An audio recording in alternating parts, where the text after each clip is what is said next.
my fridge has a Sabbath setting where it's essentially that it won't do work, between a certain period of time and another certain period of time, so that you're actually kosher. Does that mean your fridge just doesn't work, or is that like a legit thing?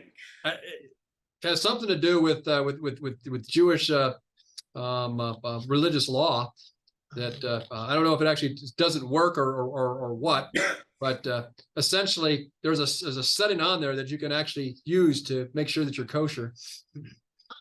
Really, man. Interesting. I thought just the Jewish people could work. I didn't know their appliances couldn't work. Maybe it like locks it so you can't open it, so you can't cook or something. I don't know. Yeah, maybe.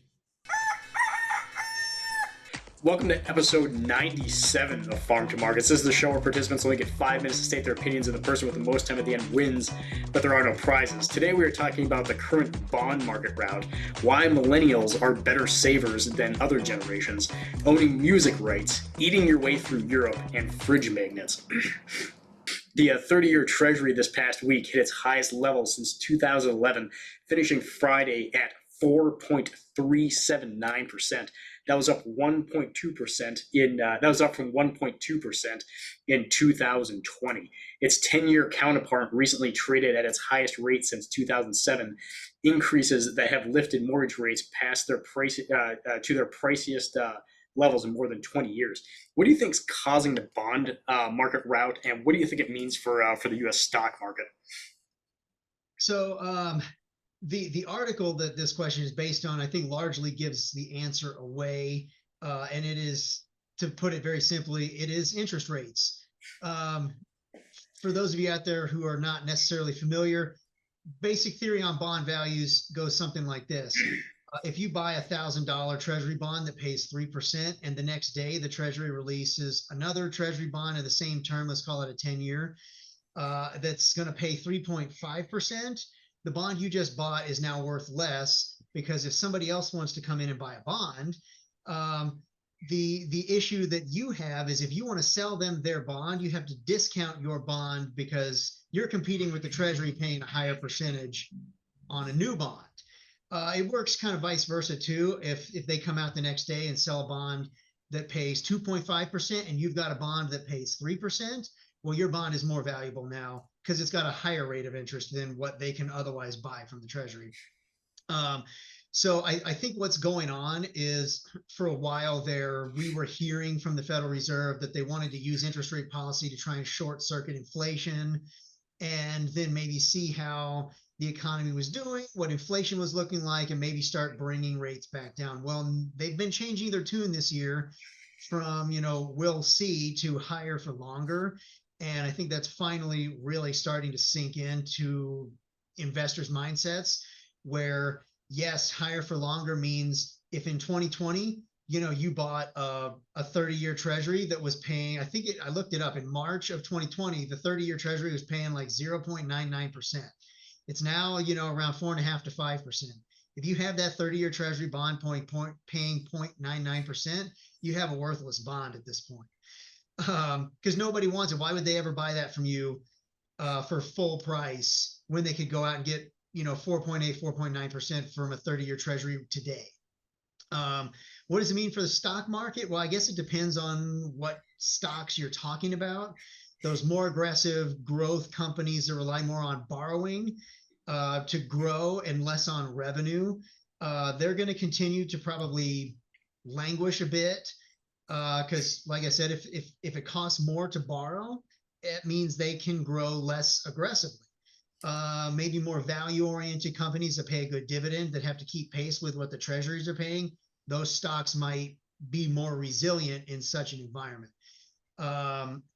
So I guess to sum that up, maybe don't expect a zero revenue company with a huge pile of debt to return 40% next year.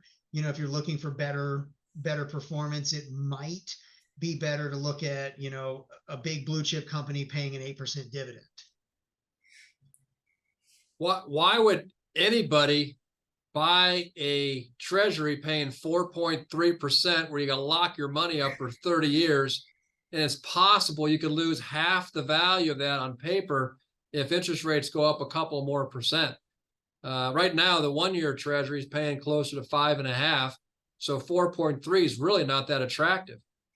The bond market is imploding because the market is getting saturated with government debt. I mean, if I sell quail eggs and Alex here is willing to buy 10 quail eggs a day from me, and then I go, okay, Alex, I now have 20 eggs that I can sell you every day. He's going to say, well, quite frankly, Joe, I've got enough quail eggs right now. I don't eat all the eggs I'm already getting from you. I don't need any more. I think we're starting to see that in terms of Treasury financing. Secondly, is that the government's between a rock and a hard place because they got to get people to buy their treasuries, but they also have to be able to afford making the interest payments. I mean, locking in a 30-year obligation, paying what it should be, which is around 10 or 11%, that just about breaks the bank for the government. So I'd say the main reason why the bond market is going down is because it seems incredibly foolish to invest more than a couple of years at this time. Yeah, that all makes sense. Like what most people are, especially when you got the 6% Treasury paying 5.5%, and you're getting about 4.5 on a 30-year Treasury that could possibly go down if you hold it for 30 years. Yeah, it makes sense to only buy short-term Treasuries at this point, while all this inflation and spending and debt ceiling stuff, and Japan not buying as many treasuries as they used to, gets sorted out, and it's easier for investors to just be like, you know what, I'm just gonna kick the can down the road 6 months and just see what happens. In the same time, I'm getting 5.5%. So, trying to pinpoint exactly what's the main culprit in bond yields is like trying to determine who started the fight between my 5-year-old and my 2-year-old. All I know is everybody's crying, but it most likely has something to do with that. And for the stock market, it's the same thing. Is that you have a 6-month Treasury bill that's paying 5.5%. Most of the dogs of the Dow stocks are paying less than 5%. So for the stock market, it would make sense to just go ahead and buy a Treasury bill, have no volatility, and maybe add Verizon and Dow to the portfolio that are paying 6 and 7% on their dividends. So I think less people would be enticed to buy dividend paying stocks, and more enticed to buy short-term Treasuries while they wait this stuff out. And then all the stuff that Alex said is applies too, is that you're not going to probably want to invest in a company that's loaded in debt and has to refinance at 4 or 7% interest rates, because then they're not going to be able to grow as quickly as they did when interest rates were paying nothing. So for the stock market, I think more people are going to be putting their money into treasuries so that they can avoid the volatility and still get the same kind of yield they were when they were paying those blue chip stocks at the beginning of the year. It's one thing to raise interest rates when you're trying to slow down the growth of the economy. The issue is that the economy is not overheating. Prices are overheating, but the Fed has very, very limited tools to control price inflation. So they're using the only tool they have, which is make money more scarce. It'd be a lot more enthusiastic about buying long-term bonds that if the economy was trying to be, if the Fed was slowing the economy down because it was overheating. But when you're in a stagnant economy and you're raising interest rates, that's stagflation. That's a horrible time to be going long on the bond market. So if they want to entice inflation to go down, get the 30-year yields up around 10, 11%. Then I'll get real enthusiastic about pouring money into long-term bonds. Okay, two things. One, the clock is completely meaningless now because I forgot to change it while I was talking, so I have no idea where we're at. So we might just can that for the day. And two, I guess I'll ask Joe this question. So you think the economy is stagnating versus growing, which kind of goes in contradiction to like some of the like that job report, I think added like 50% more jobs than economists predicted in the last reading. So you think the economy is stagnating versus growing? You don't feel it? I mean, try to order windows to remodel your workshop, or try to get plumbing supplies, or look at the restaurants in our town. They're closed 2 or 3 days of the week because they can't find people to work. Things are taking longer. It's more difficult to get things accomplished than they were 3 years ago. That's completely unacceptable. And so any move towards making money scarce in this economy, which is what the Fed is doing to control inflation, is going to have a damping effect on people's enthusiasm to get out there and produce. Yeah, I mean, higher rates certainly would do that, but I guess that's the idea. So, all right, okay, so we'll move on to the next one, and I'm just gonna stop the clock because who knows? I'll just determine a winner at the end. All right, so while the generation born born in the 1980s and 1990s has lagged prior generations when it comes to home ownership and earnings, new data suggests that they are saving more for retirement. By the time older millennials now earning a median salary reach retirement, Vanguard estimates that they will be able to replace almost 60% of their pre-retirement income with Social Security and savings from sources including their 401ks and individual retirement accounts. Gen Xers and the youngest baby boomers with median earnings are, by contrast, likely to replace about half of their income, or 50%, of their paychecks in retirement. Why do you think millennials are on track to save more than Gen X and younger baby boomers? So I think two things are going on. One of them I've mentioned a few times. If you just look at the statistics for how baby boomers in their 30s and 40s spent their money versus how millennials are doing it, there's just different spending habits. And one of the big things that stands out is that baby boomers were putting a lot more money into a house than millennials are at the same age. So if incomes are roughly the same and baby boomers are putting more money into a house and millennials are putting more money into retirement accounts, that would largely explain the discrepancy. There's another one though that I think is a little bit more interesting. I know that my experience, as I was born late 80s, so basically a 90s kid. I know that pretty much everybody who was an adult that I heard talk about, retirement, Social Security, that stuff. It was drilled into me that Social Security will not be there for me when I'm retired. So at least my formative experience is I can't rely on this to provide for me in retirement. And by then, pensions were already becoming a thing of the past anyway. So you weren't going to get a pension, can't rely on Social Security. Guess I better save. I know everybody, at least in my age group growing up, was hearing the same things from schools, from their parents' generation, that stuff. So I'd be very interested to see if other millennials from other parts of the country were getting basically the same message. Were they, at least I know in Texas growing up, were they being told the same thing we were, that you can't count on Social Security, so you better save? So for me, from a young age, it was like, I better save. And so me and my wife have saved. Let's see what happens over the course of the next year. Is that a lot of what Alex said is correct. When I first came in the industry in the early 1990s, the vast majority of my working clients had some sort of a pension from work. So between Social Security and their pension, everything else they were making was kind of like discretionary spending that they could have in retirement. Those options don't necessarily exist for the younger generation, and they have been told this for the last 25 years. When I went in and talked to kids in the high school, I basically said is that don't expect Social Security to be there to the same level it's been there for your parents and grandparents. And that has demonstrably been the truth, because as people are starting to retire, the people who are in their 50s and 40s and 30s, man, they're going to get taxed to oblivion, and their benefits are going to be somewhat limited. So at least a few of them have decided that they're going to take retirement responsibilities on their own by investing in their 401ks. The second thing is that the book that came out, Nudge, talked about using government policy to encourage saving as opposed to discouraging savings. And one of those is that right now, 60% of the people who sign up for 401ks, it happens automatically without the decision or choice of the employee.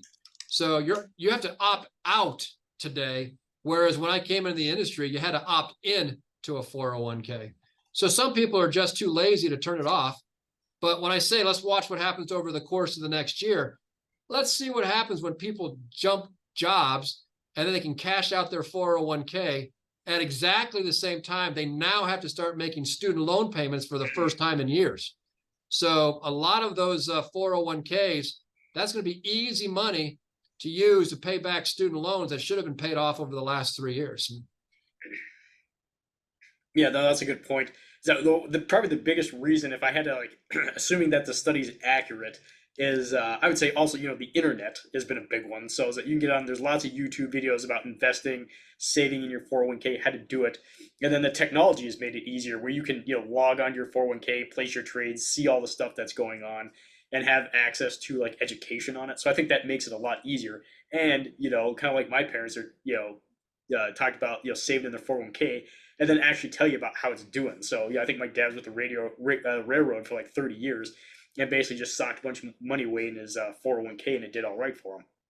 So they had that advantage. But I think Joe's right is that when you start changing jobs, people we see a lot of time with our 401k plans is that people like to raid the cookie jar and use it for things, and a lot of times it's it's stuff that's not very fun. It's like medical expenses or something like that. But by and large, I mean, I think younger generations have the advantage, but there's a lot more information available, and it's a lot easier to access a 401k, get information about it, and it's not something that only a few people kind of have the knowledge about. I mean, you can get on Investopedia and learn everything you want about a 401k plan, and then decide if you want to invest in it or not. So I think that'd be one reason why they'd be better saving. And like they said, Social Security may not be around, so you probably need to be a better saver than some of the younger generations.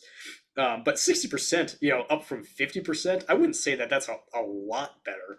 I mean, I don't know. I mean, I guess it depends on what kind of account you have, but a 10% increase, is that, I don't know, is that, I mean, I'm sure that's, maybe statistically significant, but I don't know if that's like enough to replace the reduction in Social Security benefits that they might face. Yeah, they don't really talk about the money leaving the back door. The information coming in is how much money are people investing, not how much are people leaving in the accounts 3 years later. So we see quite a bit of cash flow into 401ks, but to your point, Tom, is that a unfortunately large majority of the folks who participate in 401ks cash those things out 2 years later, because you start salivating when you see $10,000 all in the same place that you've never seen in your entire life. Yeah. And so now you have the opportunity to do something with it. A lot of people are willing to take the 25% haircut to get out of it because at least I have $7,500 I can spend on stuff. Yeah. And this is probably more likely a snapshot in time from Vanguard. So they probably just logged in and were like, oh, look where we're at today versus, in the 80s and 90s, and probably drew this conclusion from it. That maybe it's, Tesla, Bitcoin, and, GameStop, maybe. I don't know. So, all right, moving on here. So starting last week, I guess, customers of the investing platform Public will be able to purchase a slice of the rights to the score of Shrek film franchise and receive quarterly payouts. While royalty payments fluctuate depending on the content consumption, the Shrek consumption rights generated the Shrek consumption rights generated an annualized dividend yield above 8% in 2022 and 2021, according to Public. Do you think you'd buy some music rights to the Shrek film franchise? Personally, no. I'm not going to be buying shares of Shrek music. It reminds me of other things that I've seen online where you could buy like shares of high-end art, or like digital art, so NFTs, that kind of stuff. It just seems more like a speculative practice than it is anything that's really an investment. Some people, I guess, I mean, as long as you're not breaking the bank, if it's money that you can afford to lose, if you're interested, okay, I guess. I'm not going to be participating though. I don't see myself enthusiastically purchasing the royalty rights to the Shrek soundtrack, so I have to say no. Yeah, I'm not against it. I think the more options available, and if you're getting an 8% yield, that's great. I don't know anything about these, so I don't know how quickly that could change. But like I said, I don't know. I guess I'd have to research more about it. But right now, you can't at Schwab. So, yeah, I'd probably just leave it alone for now. Like, at least I wouldn't put any serious money in it. Well, the article that you had sent about it, I think they said that usually when like a soundtrack is released, the first few years, like the music rights are pretty lucrative, but then over time they basically dwindle to nothing. So my Yeah, guess is that it's going to be one of those things where up front you might want to, you know, make some money now and then sell while you can, because otherwise you kind of got something that, like how much were those Bored Ape NFTs going for initially versus now? yeah, So that's kind of how I look at that is, if you're going to do it, it's probably a quick investment where you're going to make some cash and get out. yeah. Now I believe it. My kids watched Moana like over and over and over and over again, but now we haven't watched it in probably a year. So yeah, that's probably accurate. All right. So there's another article in the Wall Street Journal that says Americans who eat their way through a European vacation sometimes come home surprised to see a lower number on the scale. The phenomenon has become something of an internet debate, with some people speculating that weight loss on a European sojourns points to unhealthy American diets and processed food. Why do you think people are losing weight when they're like eating all the delicious food in Europe? It is absolutely sugar, without any doubt. If you go to the grocery store and you buy, a loaf of bread and turn it around, just, regular bread, and then you go get a baking book that teaches you how to make like a European whole grain bread. There's like barely any sugar in the European recipe, if there's any at all. And then you look at the back of the loaf of bread and see how much sugar is in that. That's what's going on. It is sugar, without any doubt. It's sugar. There's sugar in everything. You uh, don't even look at bread. You go to Italy, they make a traditional red sauce. If you put sugar in a red sauce in Italy, they'll basically like run you out of town. But go look at the grocery store to any tomato sauce. It's going to be loaded with added sugars. America loves sugar. We have a huge sweet tooth. So you go to Europe.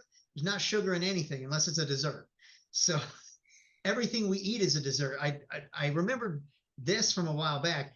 In Ireland, actually, Subway got in trouble with regulators because their bread has so much sugar in it that it's legally classified as cake.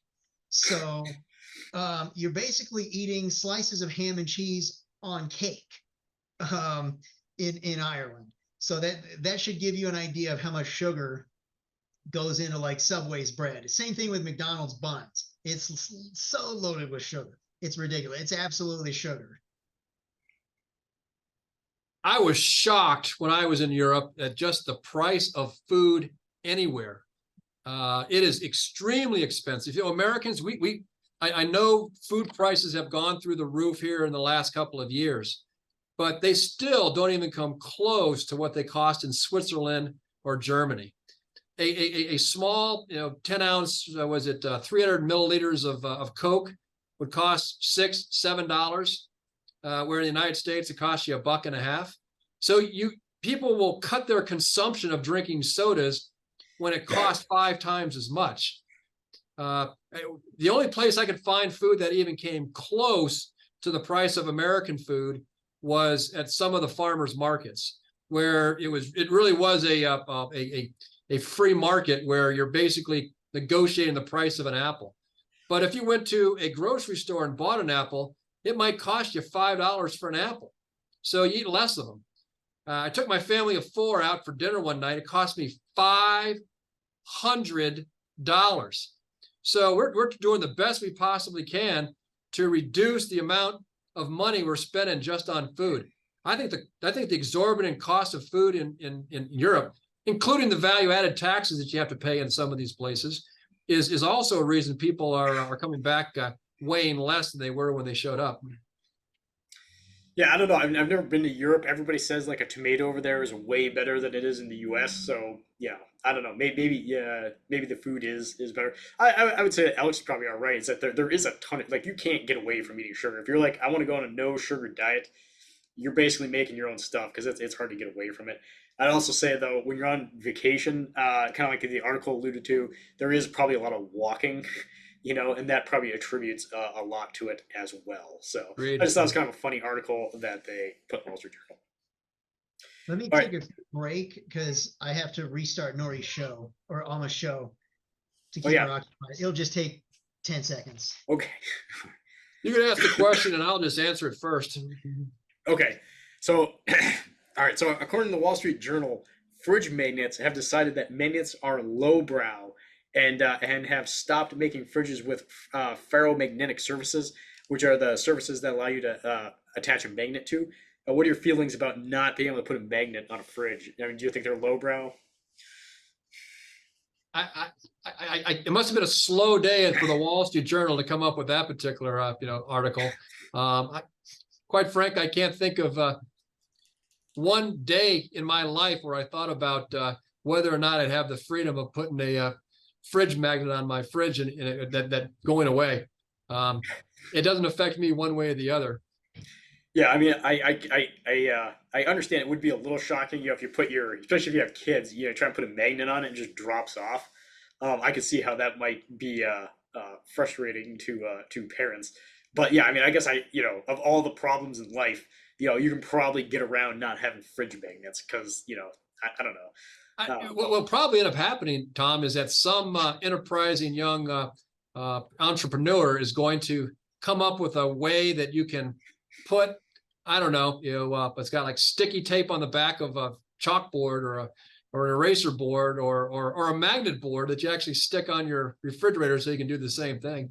Yeah, I'm sure they do. I mean, I think there's probably, there's all kind, 3M makes like every type of like, two-sided adhesive, post-it note, out there. So I mean, this is not a big problem. I think they're just highlighting the fact that appliance manufacturers might be going away from that. And I'm wondering if it's just because it's cheaper or what exactly the reason is. But man, I do not care. So occasionally we pull the magnets out and let the kids like play like a letter game or something on it. But just as easily find something else to do. So.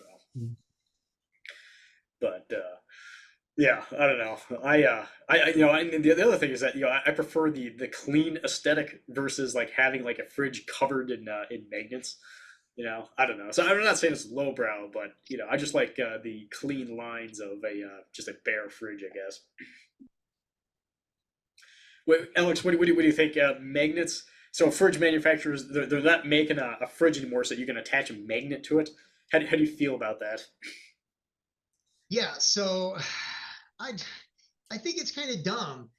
I can understand where they're doing those like aesthetically weird fridges or like the ones that are supposed to look like they're from the 50s.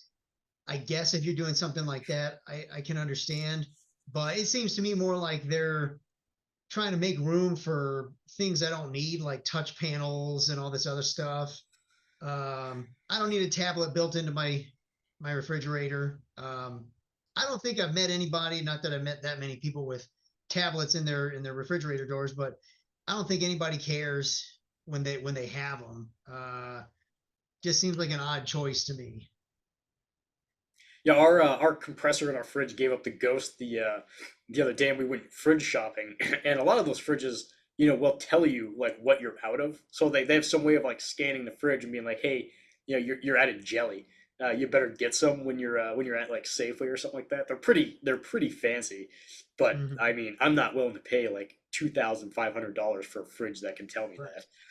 So, all right, well that's it for